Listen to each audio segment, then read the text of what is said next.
Are we on? Oh, yes. Right. Hello, welcome. Lockdown Workshop. Ooh, I'm here. Behind the camera. Right, we're indoors.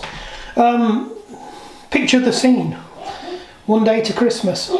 And the dishwasher blows up. Took the RCD out in the house. Went round, did a bit of fault finding. Realised the dishwasher was on. Turned the dishwasher off. The RCD came back to life. Stopped tripping. Put the dishwasher back on again. Pew, straight away the dish. It blew out. Had a suspicion what it was.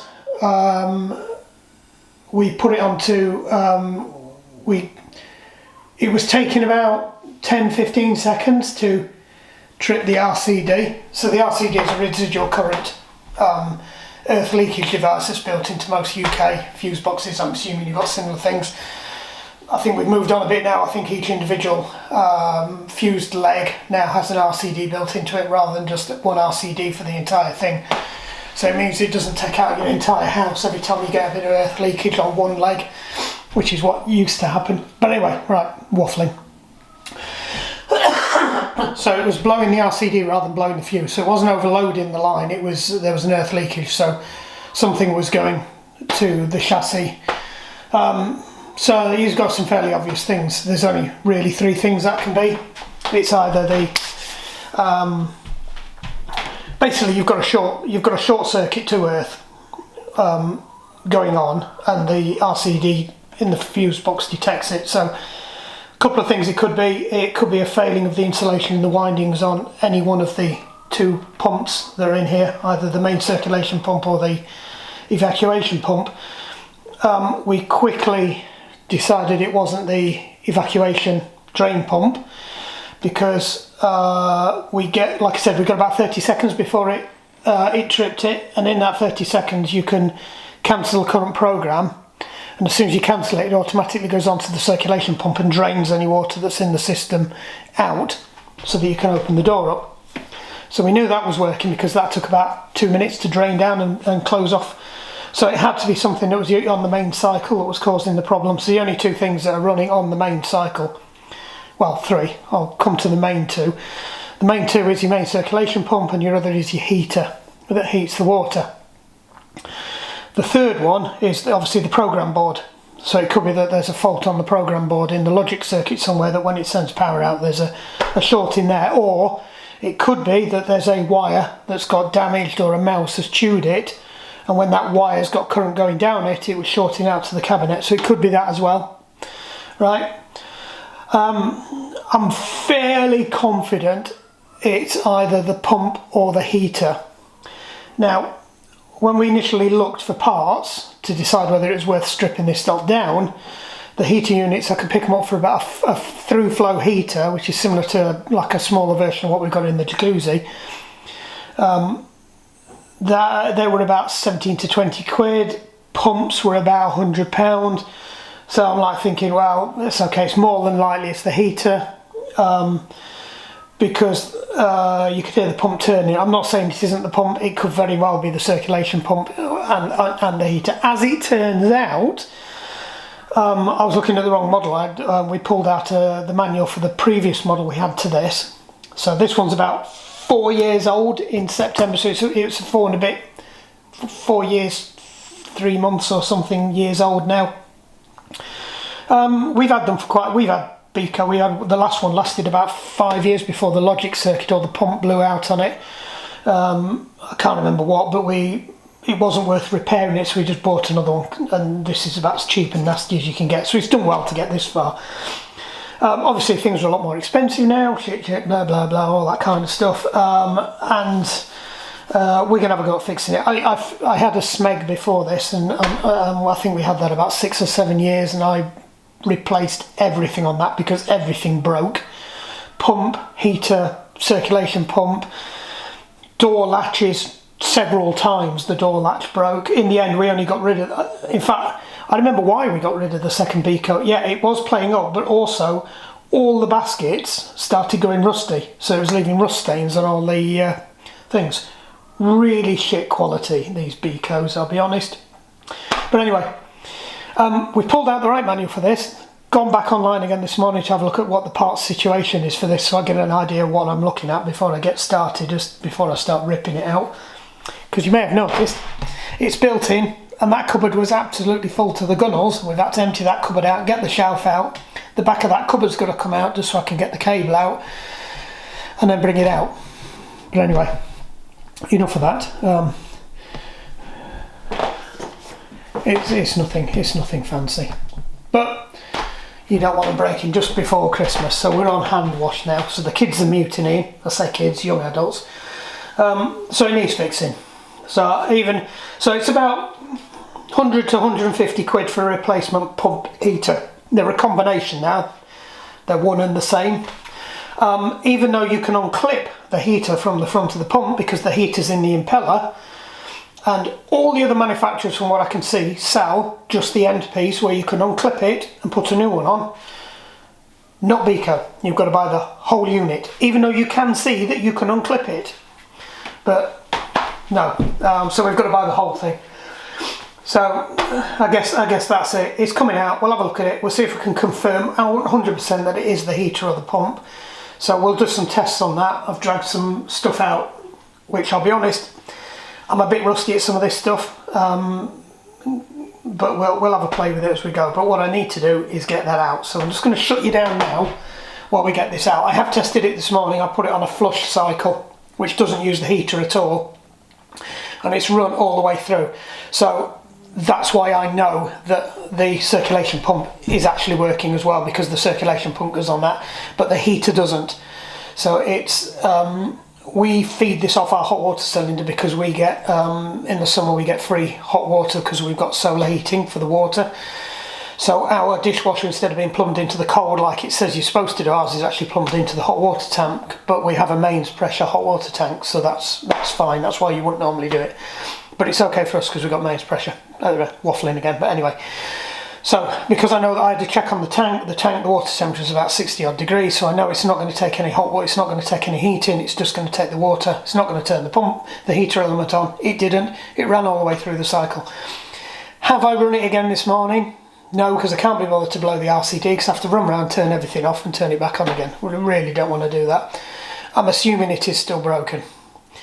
So, because we did try this about 6 or 7 times and it blew, even with everything else off that leg turned off, it was still blowing it. So it's definitely an earth on this that was the problem.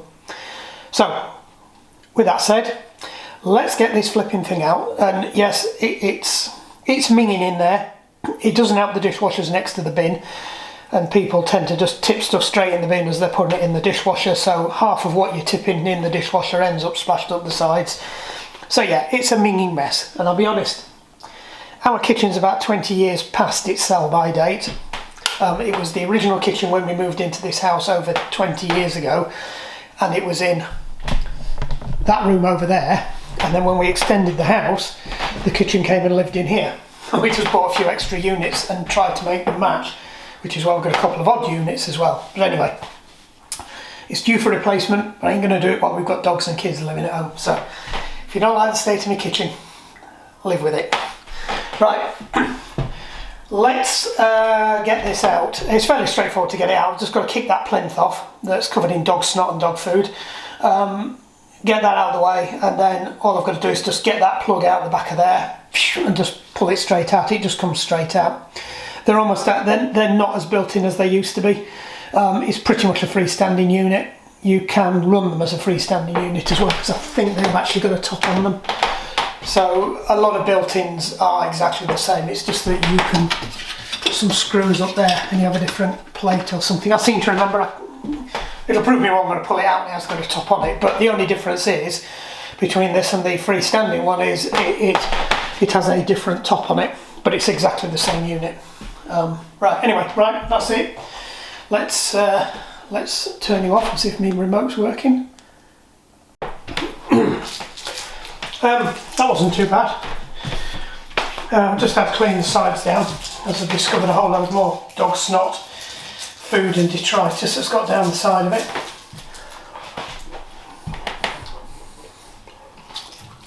So we've got a face full of quality streets or one of our heroes. Now I'm pretty sure most of the interesting stuff we need to get to is underneath. So I'm going to shut the water off, which is also hidden behind that cupboard, but I've got the power lead out. So what I've got to do now is just try and remember which one of those screws behind there it is to turn it off. You see them holes in there? They're the various different dishwashers we've had, and behind one of those holes is a tap I can turn it off with. So I'm going to go digging. Actually, I lied. I don't know if you can see it. I'd moved it so I could get to it by just pulling the drawer out instead of having to tear the back off. So, bonus.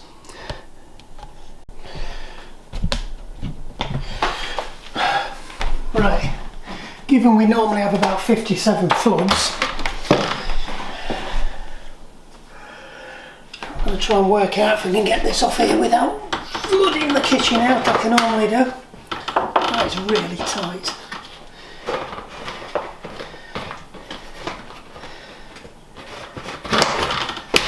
Oops, don't want to do that.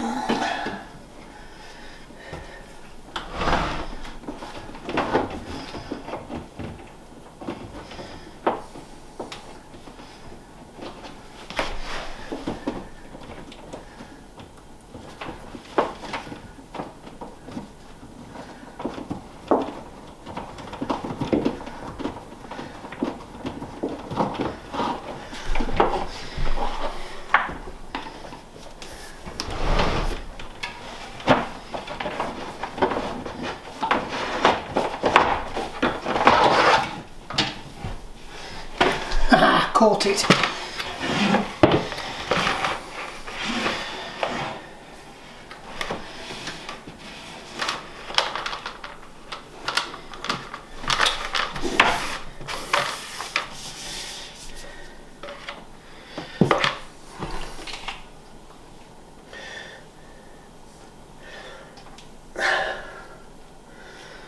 Right. I thought that would absolutely pour out of there, it hasn't. The other one on the other hand, the waste pipe, that's just as bad. So I'm just going to unclip that. You won't be able to see that, but it's in the back of the bin over there. We are now. So I'm just emptying the water out of this. What I'm doing is letting the water flow into the pipe, and then I'm quickly pulling up one end of the pipe and kind of trying to send it all the way around. I think we've got most of it out now. It's going to prove me wrong by whizzing all over the floor now.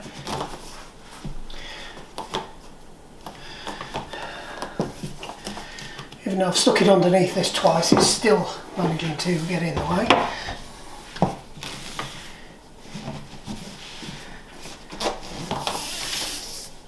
Yeah, I think we're done. One leak avoided. That normally ends up all over the floor.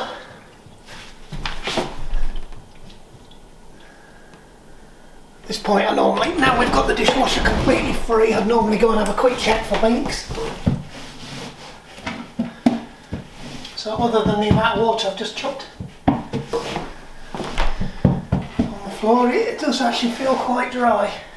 I think most of that is what I've just chucked on the floor.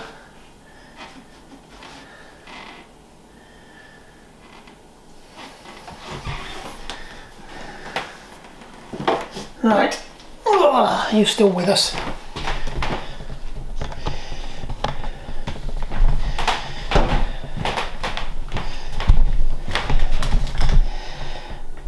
Yeah, you're going to be struggling there, aren't you, because of the light. Right, so we have got to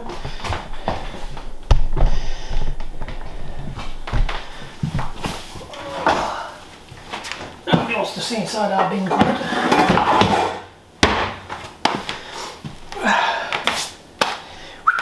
Turn it over. Now this is where it could get wet. Actually, let's just empty that out. Save it.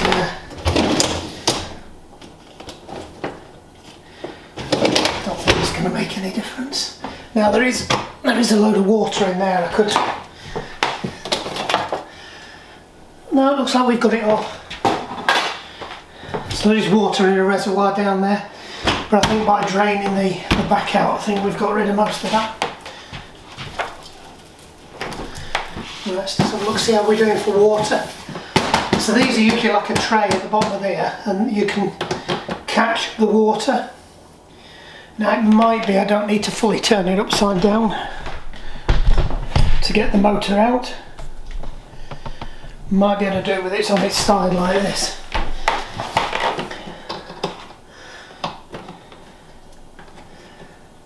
Now I don't know if I've been in this one before. It looks like there's definitely some screws missing. I'm pretty sure I haven't been in the bottom of this one.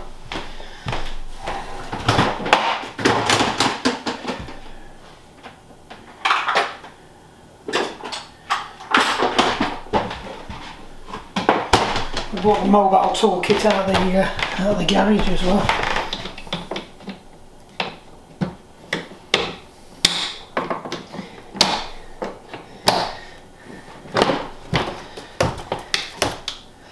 Oh god, it's mouse central in the bottom of here.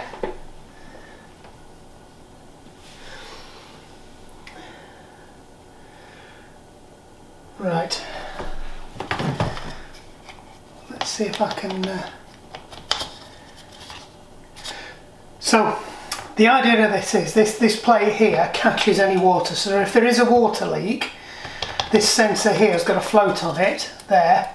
And there's a micro switch, so if this starts to float with water, that pushes up. It absolutely stinks of mice, and it looks like we've had a mouse in here. So going back to my first theory, it is quite possible that we've had a mouse chew through the cabling. So I'm just having a look now to see if I can see any evidence of that, which I can't. That's the offending heater pump unit, that bit there, that's the bit we've got to get out. So I hope you can see all this.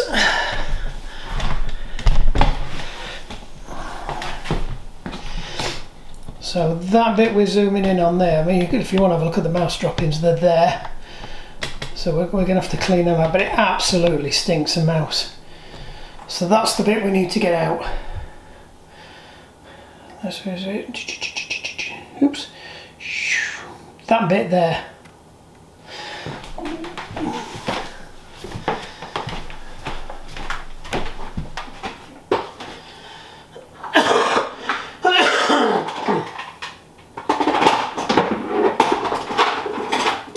This is when I find I haven't got a pair of pliers in this box. Oh yeah, I've got some of those. So if I do, if not, I'll have to raid the other. These might not be beefy enough, because that's quite a big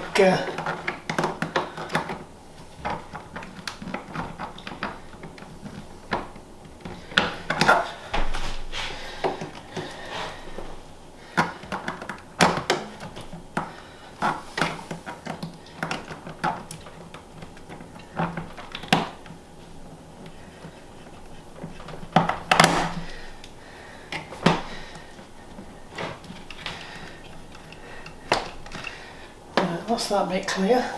There should be another one. Oh great, it's got one of those clips on it. So I'm going to need a Jubilee, I'm going to need something to remove that. It's got like an automotive crimp Jubilee clip on it.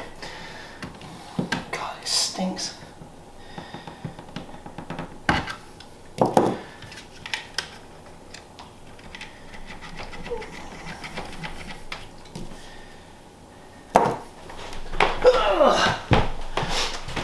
Need something with a pokey bit on it.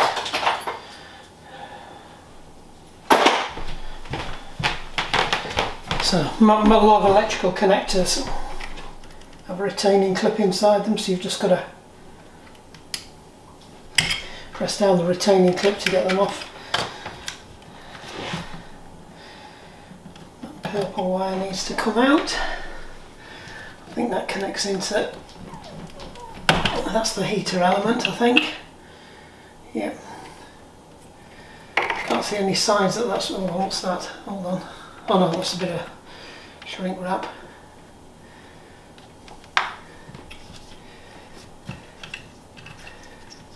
Trying to find where the rest of the connections come in. Can't believe that's the only... I suppose it could be. It's got some rubber feet on the other side of that. Not the easiest looking thing to get out. So we've got that bit off.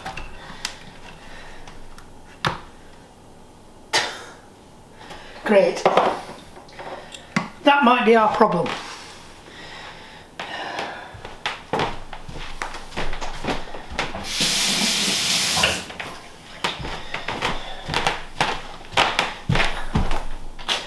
That would be why it stunk. I've no idea how long that's been in there, but it's definitely got zapped.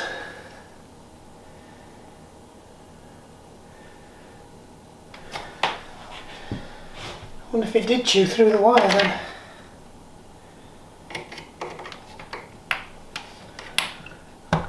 Right, well, we've come this far, we're going to get it out anyway.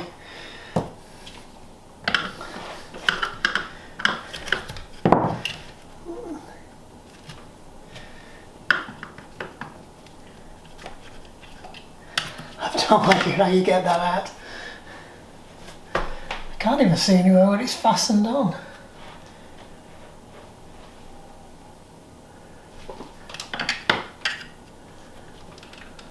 There's a rubber, like a dampening bush that holds the motor against the backing plate, and I can't see. Oh, there you go. I just forced it out. And I suspect once you get one out, the rest of them will just capitulate.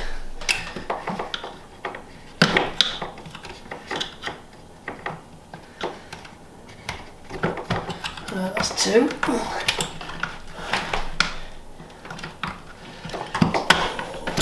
That's three. Right, that's out.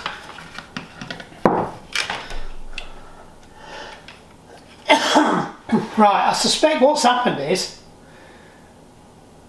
the mouse has actually stuck its head, looking at where they were. The mouse has actually crawled behind there and put its head between those two. So I think what's happened there is the mouse has actually shorted out the heater element, because it was head down in there. And looking where that is, that's right where the head was. So it stuck its head between the two heater element things. So I think we might have dodged a bullet here. What I will do, and let's just bear with me while I do a sensible thing.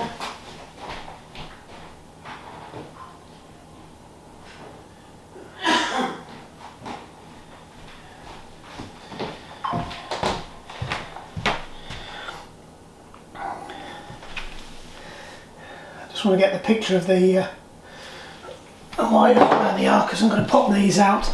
I'm going to get the motor out. We're just going to give it a test.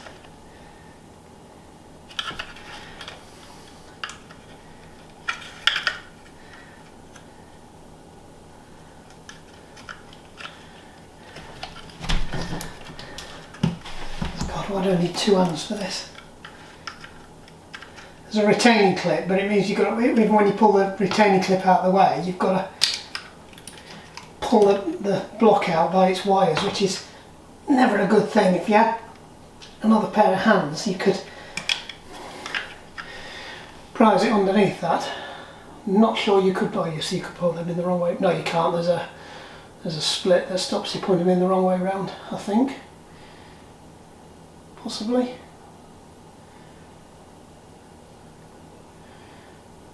Possibly there's something in there that would stop you putting it in the wrong way around.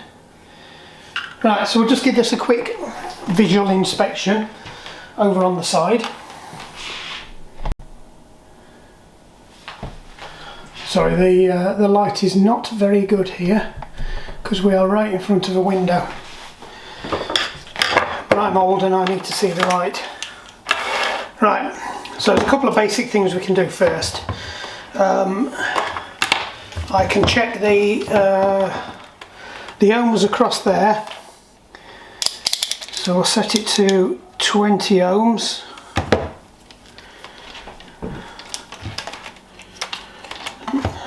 Now I don't know what the, let's just see what our, right, so we've got a 0.2 of an ohm variance at the moment, so we have to add 0.2 on to whatever we've got. I don't know which way around this goes or if there's a capacitor, but there shouldn't be. I would guess, looking at this, that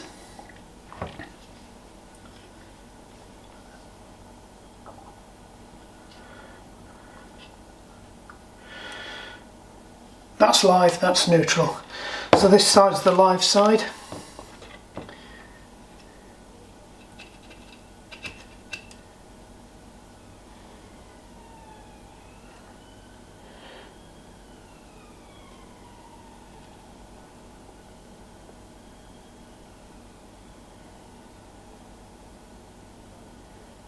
Come on, settle down. That's better. I think it was me. I think I was rocking the thing up. 28.1. So I was given a tolerance of 15 to 30 ohms. So 15, 30 ohms, that's pretty good. Unfortunately, there's nothing on here that says how many ohms it is. It would be helpful if they told you that, so you could at least test stuff to find out whether it was in or out of specification. Right, so one of the first things you do now is to see if we've got a failure of the insulation. So the easiest way for me to do that is to switch my leads.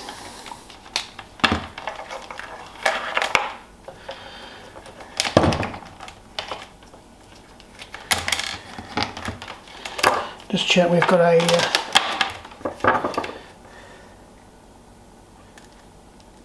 we're all good.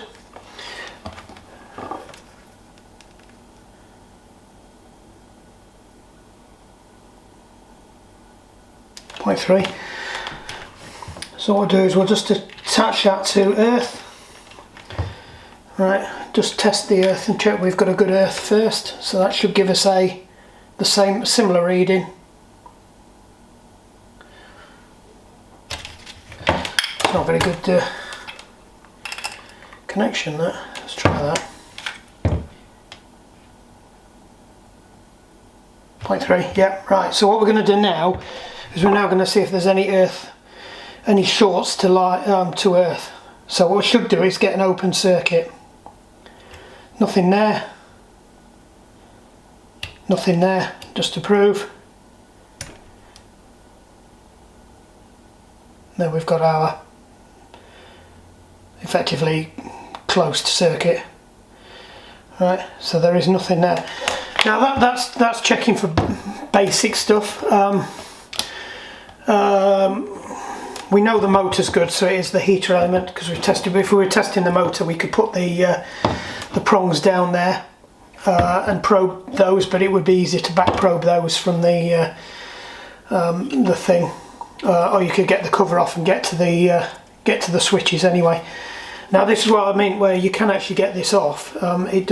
This whole section does twist off, and some of the other manufacturers do sell one of these. Now it wouldn't surprise me if it's not the same part, so if I looked up these part numbers here, I might be able to buy just that unit without this part, but hopefully what I've discovered is we might not have to, because I think it's the little mouse, he stuck his head between those two very direct current high volt, well, 240 volt straight.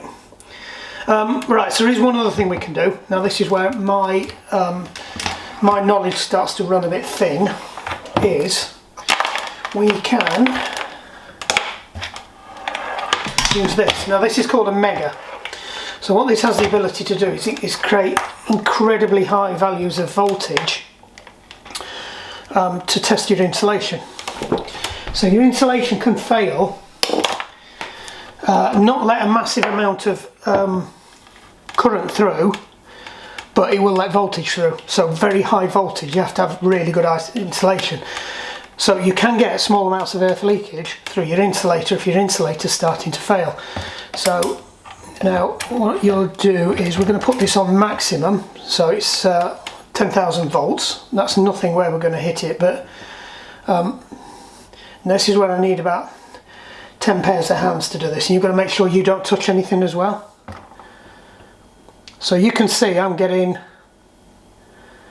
am actually getting voltage, so that's about 100 volts.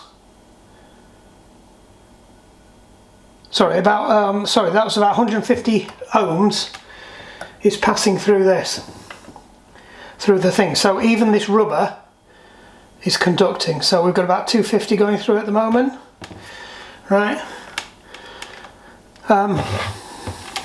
If I set it to 240 volts, this is more likely what you're going to get through mains.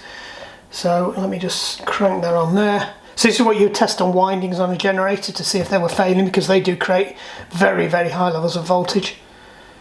Right, but you can't see it on there, so what you do is you crank it up just to see how many ohms it's turning over.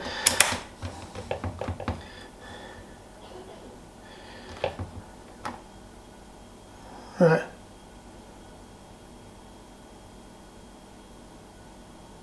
So that's 500 ohms.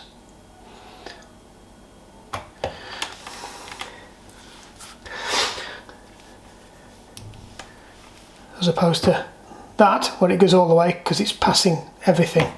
We've got an open circuit. Right. So what we need to do now is just test to see whether we've got a problem with the insulation. Now ideally, it would have been nice to have to be able to clip that on there, but we don't have anything unless there's something in the box. So this Mega was given to me by somebody, and I don't know how good the cables are. They don't look brilliant. So we will stick with this and try and do two-handage. Right, so what we'll do is we'll stick that on there.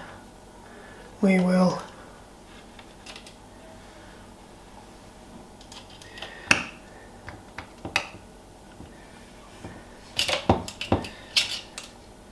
try it on that one.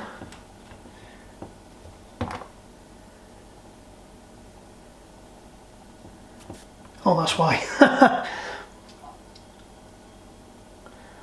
Right, that's okay. It's not passing anything at all.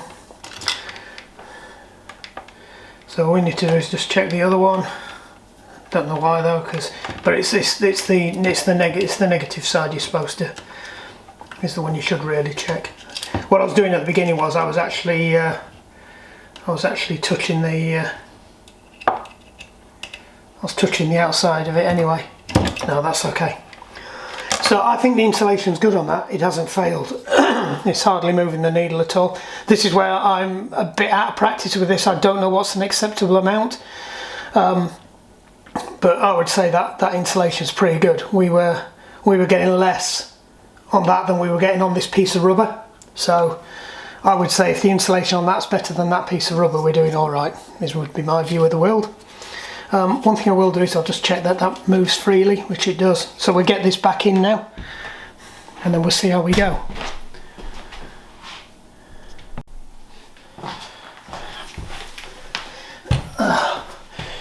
Right, first thing we need to do is remove dead mouse blood.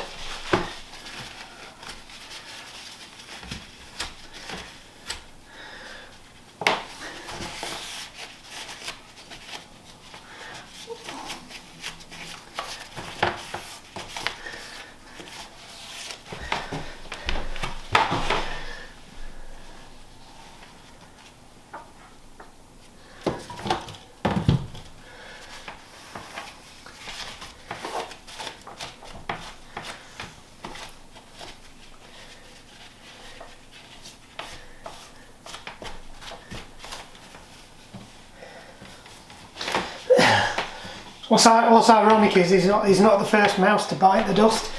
We had an electric cooker that broke, and when we took the electric cooker out we found a mummified mouse that had literally stood on the two most alive terminals again. So Now, the only thing that worries me with this is that these clips here aren't supposed to be reusable, but I'm gonna hope for the best. Give it all the help we can give it. I'll give it a bit of washing up liquid on there as well. Same for the inside of that. And pray for me.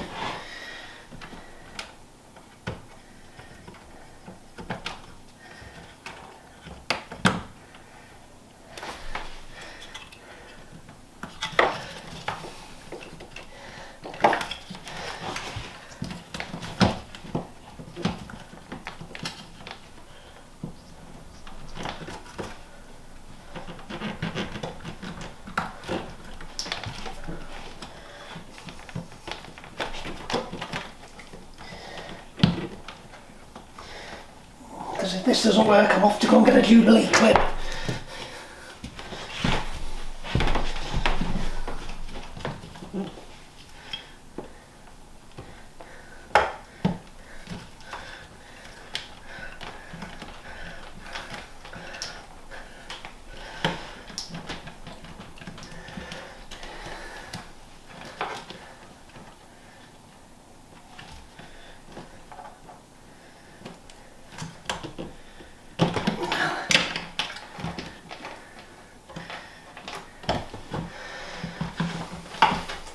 I think that's official. I think we need a Jubilee clip. I once wonder if it's possible to get these out, and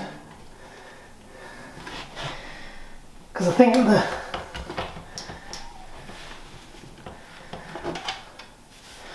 we can slide that whole unit in.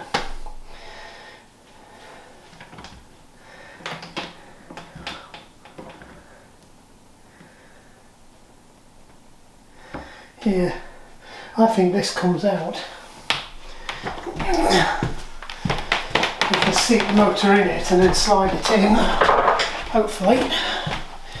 Looks like it's got a retaining clip. There's got to be a way to do it because they clip them in place in the factory.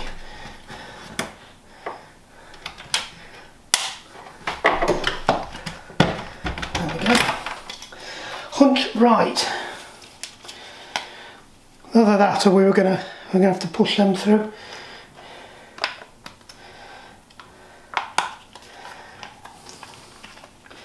Fortunately, they are fairly flexible, so I think I might have got away with this.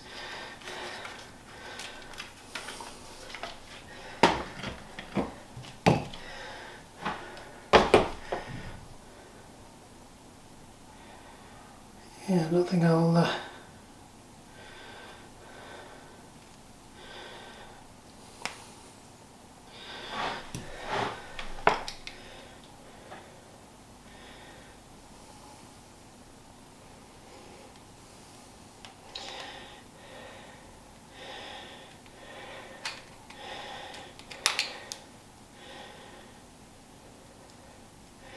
things with these, you ratchet them over, then you pinch to that, and that tightens it up. So I think we're going to have to go and find another one of those. So we'll go and do that now.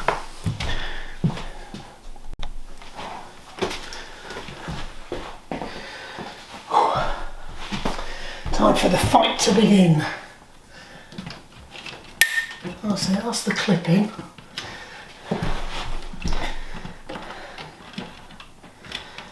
Can we get this on? Let's not fail at the first hurdle. This is supposed to be the easy bit.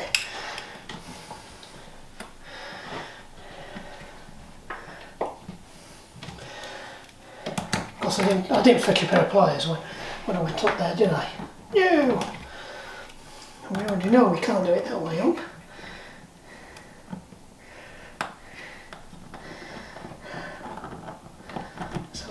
Flipping plastic wire getting in the way. I'm more bothered about getting this one on though.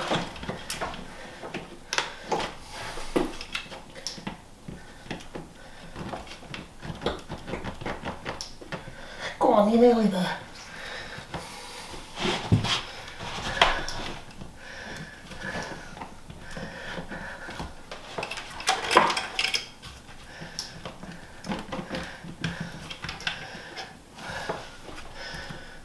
do with a pick, but I haven't got one.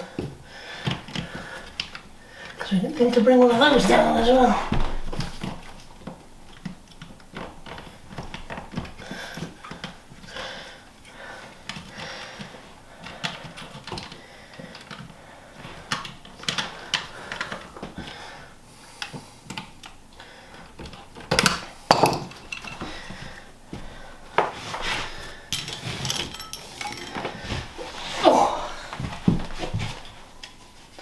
So I think it might have been easier to do it upside down.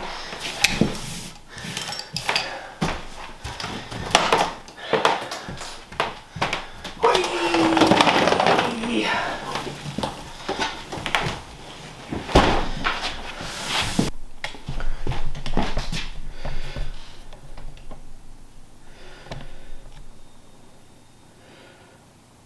Not even sure you got any of that.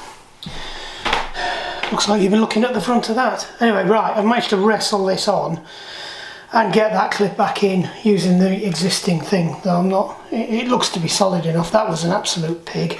We've got to put the earth strap back in as well. That went over the top, I seem to remember. This went in there. I think it went in like it went in that and then went in there, which seems a very odd way of doing it, but because it could have just gone under there and then gone in that and then gone in there.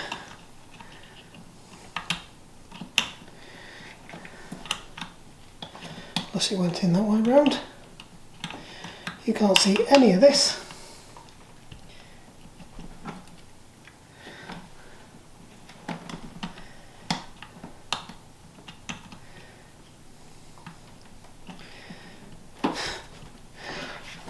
Don't actually know how that goes in.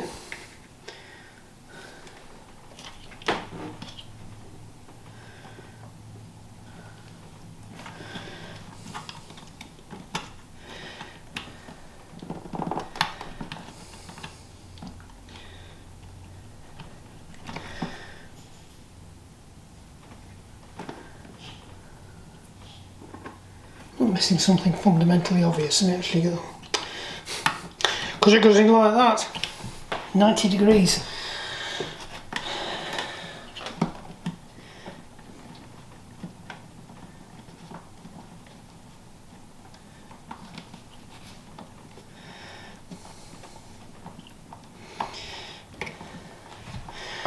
Right, so what we're going to do now is just get these in.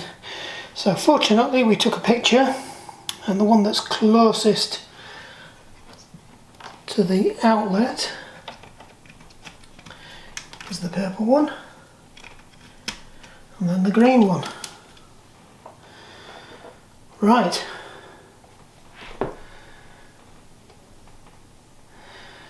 Let's put it back together. Fortunately this bit's the easy bit. So let's clip it in.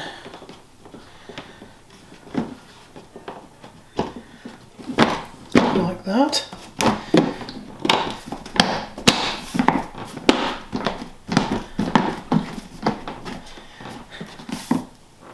There we go. We've had a minor flood and we tipped it upside down, which I've not spotted.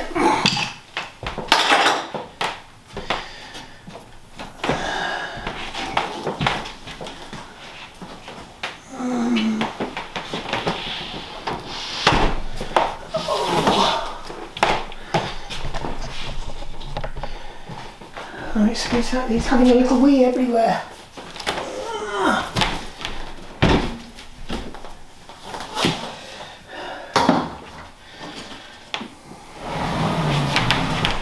Now what we can do now is we can give it a little test cycle.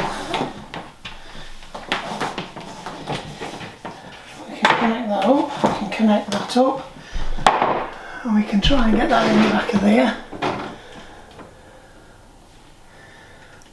Or we can just hang it on the sink and hope for the best. It might be better if I just put it in. Might not want to see if it's leaking. Would be nice to know that first.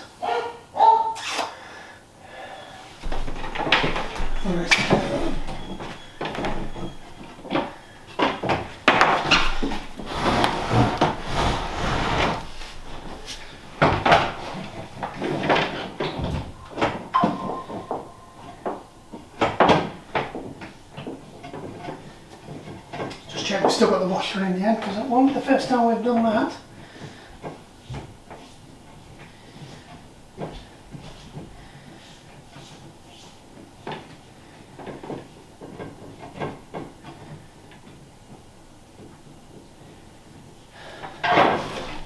I need 2 hands for this.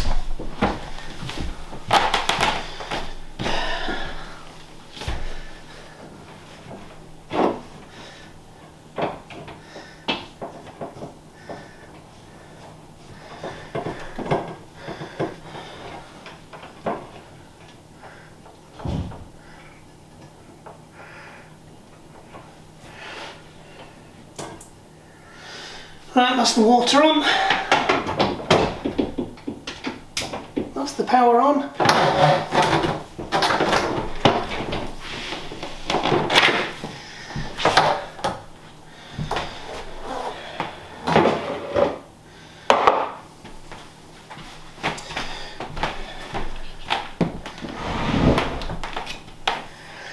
Let's, shall we give it a whirl?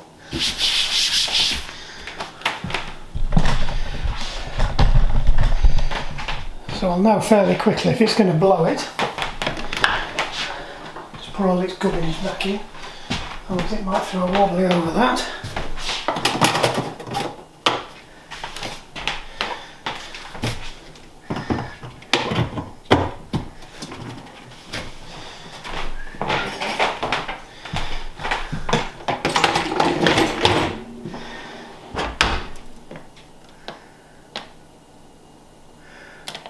So we normally do it on a P4.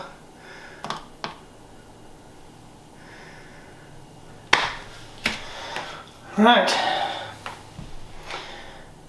Let us see.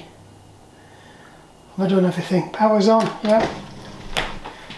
Right, so it'll do a bit of a cycle first. It empties the water out. And what you're looking for is if that light goes out, because there's absolutely nothing to see, and it's not a very expensive one, so it doesn't tell you which point of the cycle it's at either, but basically it's going to fill it up now and then it's going to chuck some hot water in and it'll kick off the heater element, and hopefully we've put everything back together properly, and then it should kick off. Usually sits here for a bit first before it sets off, because there's 15 million things I could have disturbed in there as well that are going to break this.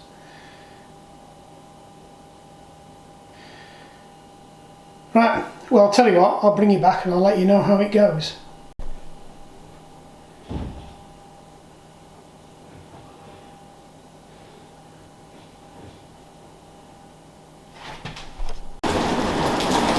I don't know if you can hear that. So far so good. We had one slight P2 error comes up, but P2 apparently is no water. The plastic knob on the, I don't know if you can see that. Come on, focus. Come on, make an effort.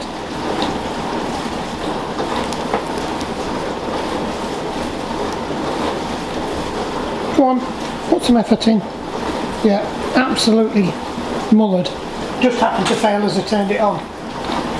So it should look like it had twisted 90 degrees to turn the water on, but there wasn't any water coming out.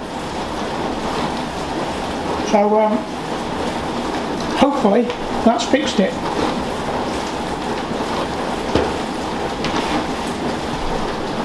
I think we'll end that there. That might be useful to somebody. How to test your heater element and your pump. Just use a bit of logic and a bit of common sense. You don't have to have all the tools. I pretty much isolated it with the heater element. And be observant. the pool of blood, even though the mouse had moved, the pool of blood gave away where the mouse was. So that kind of told you it was that was what was causing the problem. But we tested everything else. We know the insulation's good. We haven't got a problem. We got the mega out. We got the multimeter out. Multimeters aren't that expensive. You don't need a mega, but a multimeter will pretty much tell you that it's fairly good. He won't tell you if you've got a failure of the earth, but it's on. With these kind of units, you're not likely to get an earth leakage failure unless it's water's getting out and onto the wires. For the age of it, it's not old enough for the heater element itself inside to decay. And our water isn't that bad that it would eat through one anyway. So, you know, I was surprised it was the heater element. I was expecting it to be a defective part rather than it had fell through age or wear and tear. But anyway, hope that's been useful. Something a bit different. It's not a bike or a motor or something. It's a dishwasher. But in this day and age, we ought to be recycling more, so we ought to be fixing more. And all the parts are readily available. A lot of the parts, are recognisable from washing machines and dishwashers. 10, 15 years ago, they're still using a lot of the same parts. To be honest, as long as I could have replaced the pump and maybe got a different pump and the heater unit and put it in and just change the wiring, because it's all pretty much the same. And I've done the same with the jacuzzi. You've seen what I've done there. I bought a different heater for that. I bought a different pump for it. Eventually, when the logic board goes, I'll put a different logic board in it. I won't replace it with the same one that's there. I'll upgrade it to something else. But it doesn't take a massive amount of knowledge of electricity to do this, And you can learn. There's plenty of channels out there. There's a couple of channels I follow that go into some quite deep electronics for people who aren't electronics people. And I'm not an electronics person. I'm an electrical engineer. If I'm anything, I know about the hooking everything up, but I don't know about integrated circuitry. But you can learn about that on there, and I probably will have to. But anyway, right, we'll close it there. You've been staring at that panel for the last 10 minutes. We'll get a thumbs up that's in focus, and we'll kill it. Don't forget, like and subscribe, because that really helps the channel, puts me into the algorithm, makes Mark a happy boy, and makes the lockdown workshop more viable. Right, job's a good one.